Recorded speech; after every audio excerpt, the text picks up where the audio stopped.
अलमट्टी धरणामध्ये 524 मीटरला पाणी अडवता यावं म्हणून आवश्यक असणारा जो काही भांडवली खर्च आहे, त्यासाठी आवश्यक असणारा भूमी संपादनासाठी येणारा खर्च असेल, यासाठी जी तरतूद करायची आहे त्याला कर्नाटक राज्य सरकारनं मान्यता दिलेली आहे. म्हणजे आता हळूहळू निधीची सुद्धा उपलब्धता होईल.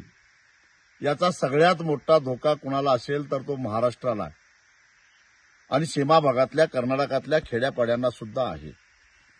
इथं मुद्दा फक्त महापुरामुळे शेतकऱ्यांचं नुकसान होण्याचा नाही आहे, कारण अलमट्टीच्या पाण्याची उंची जर का 524 मीटर ठेवली तर कृष्णा आणि तिच्या उपनद्यावर जुलै आणि ऑगस्टमध्ये डोंगरातून येणारं जे वेगात पाणी येतं त्या पाण्याच्या वाहतुकीमध्ये अडथळा निर्माण होतो. पाणी मंद गतीनं पुढे सरकतं.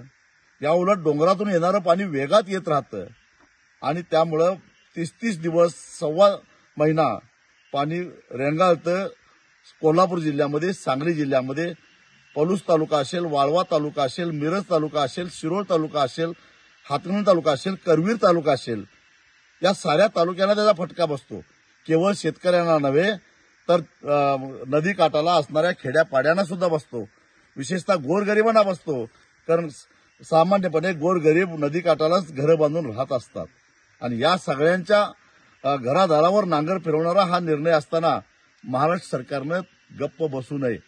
IIT रुडकीनं सुद्धा अलमट्टीमुळे पाण्याच्या वेगामध्ये अडथळा निर्माण होऊन महापूर वारंवार येतो असा प्राथमिक निष्कर्ष काढलेला आहे. तो निष्कर्ष जरा डोळ्याखालून घाला. केंद्र सरकारनं ते तपासावं आणि मग कर्नाटक सरकारला कडक शब्दामध्ये सांगितलं पाहिजे की तुमचं धरण हे महाराष्ट्रातल्या सांगली आणि कोल्हापूर जिल्ह्याच्या जीवावर उठायला लागलेलं आहे, तेव्हा कृपा करून असले उद्योग करू नका, असं केंद्र सरकारनं कर्नाटकला खडसावून सांगणं गरजेचं आहे.